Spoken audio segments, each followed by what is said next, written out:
Objectives. Hello student, welcome to the lecture on official written communication, and after this lecture we will be able to learn the following objectives. Explain function and format of email, write reports, describe how to write a letter. Communication. Let us begin with communication. Now this is defined as giving, receiving or exchanging ideas, information and opinions so that the message is completely understood by everyone involved. Let us move forward and know about written communication. Written communication is a written presentation of ideas of essays that make a clear point, supply details supporting that point and demonstrate unity and coherence of thought. A successful written communication requires careful thought and clear planning. It is clear, correct and easy to read. Therefore, it should undergo 3 stages before it final. Planning stage, writing stage, editing stage. In addition, if our works fulfills the preceding formats, the written document should have efficiency, equity, effectiveness. Let us know some common errors in official writing. Confusing language. It means confusing words that can mislead the reader and cause communication barriers or breakdown between the reader and writer. We must always remember to convey the message in plain English. Circumlocutions should be completely avoided. Verbosity. It means the use of too many words. If verbosity persists, it may antagonize, confuse and bore the reader. Poor sentence structure. It relates to writing fragments instead of writing complete sentences and writing sentences that lack unity. Words have to be structured to the extent that what precedes should be in accordance with those that follow. Information overloaded. Giving too much information makes the readers overwhelmed and confused. Therefore, we must decide what sort of information is required in order to produce a clear, concise and relevant written work. Emails. Email is widely used as a form of business communication and overall it is highly effective communication tool. Let us look at some key aspects of email sending. Function. Internal email usage can cover various areas within the business. It is effective for sharing basic information, is fast and can also be saved as a reminder. Format. Business emails should be concise and to the point. Use simple font and signature line. Stick to the topic and take care of grammar and spelling. Etiquette. The subject line should clearly represent the content of the email. Use proper punctuation, capitalization and put important information in bold to make it stand out of the rest. Use salutations and be brief, positive and professional. Effects. The use of email within a business can greatly increase productivity for employees and can also boost up sales. Advantages of email. Email in business can be used for intra-company communication, marketing purposes and coordinating with business partners, suppliers and customers. Speed. Communicating by email is almost instantaneous, which can enhance communication by allowing for quick dissemination of information and faster response to customer inquiries. Geographic barrier reduction. Email reduces geographic and time zone barrier for businesses. People from around the world can communicate regardless of their location and time zone. Targeted marketing. Email lets businesses market to target audiences. Customer can opt in to receive email communication about the products that a company owns, sales or new items. Efficiency. Email can help increase productivity. Business owners can communicate with established distribution lists, automatically forward information based on a topic or send information to specific individuals as needed. Lower cost. Moving communication from physical mail to email can result in significant saving in postage cost, shipping supplies and employee resources. Also focusing on email customer support options rather than phone-based services can also reduce costs. Reports. An introduction reports are a highly structured form of writing, often following conventions that have been laid down to produce a common format. Reports may vary in their purpose, but all of them will require careful planning and a proper structure, presenting the material in a logical manner using clear and concise language. Report writing. Now that we have a basic understanding of reports, let us learn how to write reports efficiently.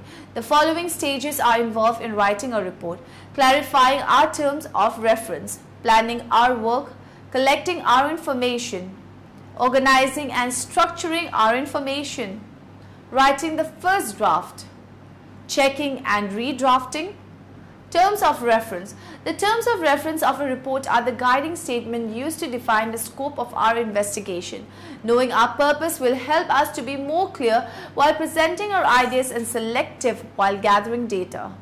Planning our report. Careful planning will help us to write a clear, concise and effective report, giving adequate time to each of the development stages prior to submission.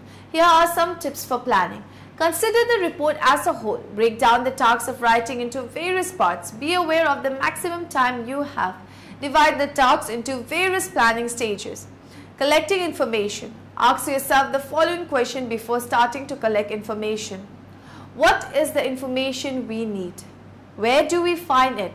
How shall we collect it? In what order shall we arrange? Organizing information. Brainstorm your ideas into a spider diagram. Write the main theme in the center of a piece of paper. Write down all the ideas and keywords related to your topic starting from the center. After finishing, highlight any related ideas and sort topics. Arrange the main headings as well as the subheadings in a chronological order. Structuring your report. Structuring your report considering the following elements of a report. Title page. This should include the title of the report, the author's name, module, course and date. Acknowledgement. We should acknowledge any help we have received in collecting the information for the report. Contents. We should list all sections of the reports in sequence the page numbers that they begin on. Abstract or summary. This should be a short paragraph summarizing the main contents of the report. Introduction. This should give the context and scope of the report and should include our terms of reference. Methodology. In this part, we should logically and concisely state how we carry out our inquiry. Results or findings. Present the findings in a simple ways using tables, bar graphs, pie charts, etc. so that they are easy to interpret. Discussion. In this part, you can analyze and interpret your results drawing from the information that you have collected. Conclusions and recommendation. This is a part of the report that draws together main issues. It should be clear and should present any new information. References. It is important that we give precise details of all the works that have been referred to in our report. Appendices. An appendix contains additional information related to this report but which is not necessary to the main findings. Style of writing. Active or passive. The active voice allows us to write short, punchy sentences. The passive voice is more formal. Avoid mixing the two voices. Simplicity. Avoid using overly complicated language, jargons, lengthy sentences, and unstandardized abbreviation. Use of language. The use of subjective language has no place in the more objective field of report writing, therefore avoid it. Layout. Most reports have a progressive numbering system, the most common one being the decimal notation system. Written communication tips. It is important that we have a good knowledge of official written communication so that a good impression is made on the recipient. Let us learn various aspects of written communication. Audience. It refers to the person who will read our letter. Depending on the audience, the tone of the letter is set. Also, the format is official for formal letters and casual for unofficial letters. Clarity. Write the letter clearly in simple language so that it is easily understandable. Logic. Maintain a logical flow of ideas in the letter. It will be presentable and understandable to the reader and will also help you to think logically. Concise. Stick to the main subject and avoid fillers. Cover all the facts in as small and simple sentences as possible. Concrete and correct.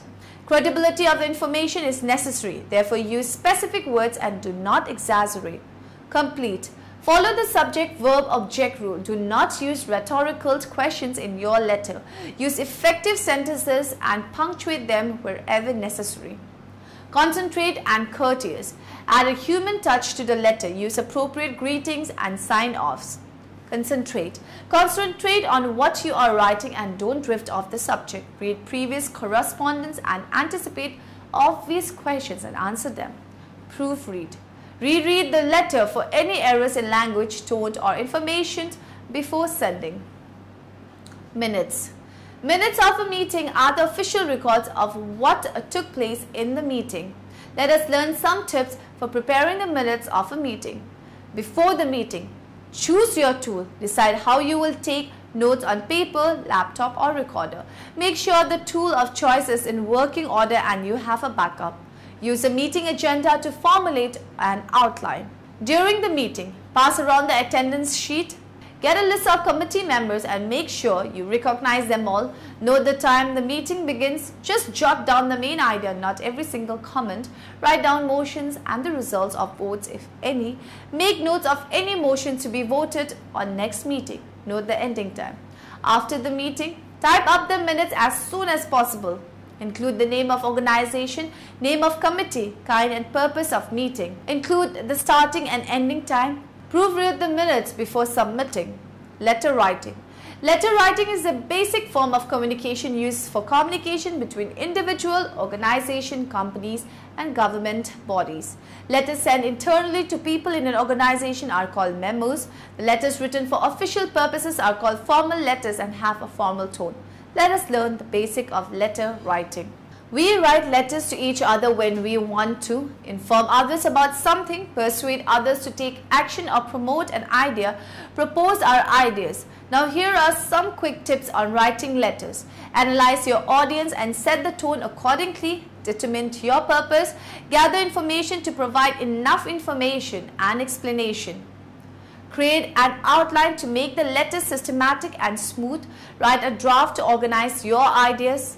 Revise the letter before finally sending it. When we write a letter, we are always trying to persuade the reader to do something or respond to our letter. So let us learn how to write a letter persuasively. Try to anticipate the reader's reaction to our letter. Think on the reader's benefit first and our second.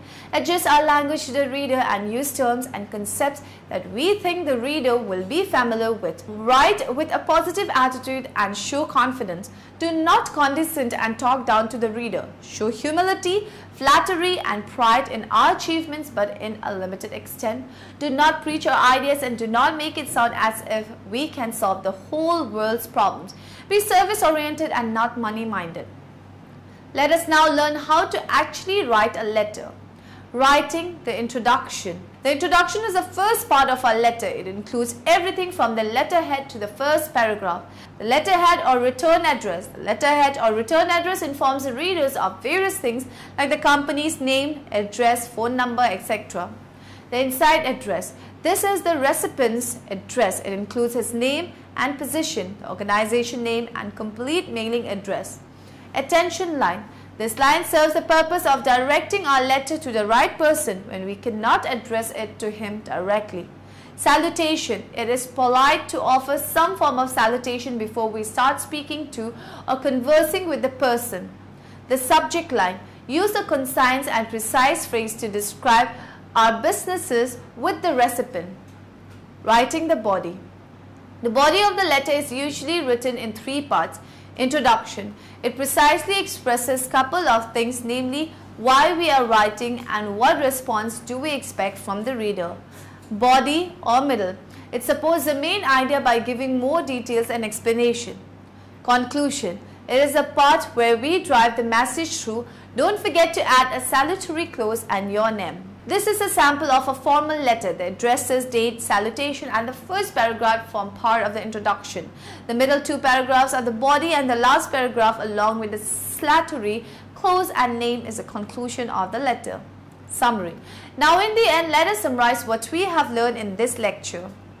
Official communication is formal communication between companies, organizations or individuals. Emails are a fast means of communication used commonly and have many other benefits. The basic of official report writing. Some written communication tips. About minutes of a meeting, writing the minutes. About official letters, writing them, their parts and persuasive writing.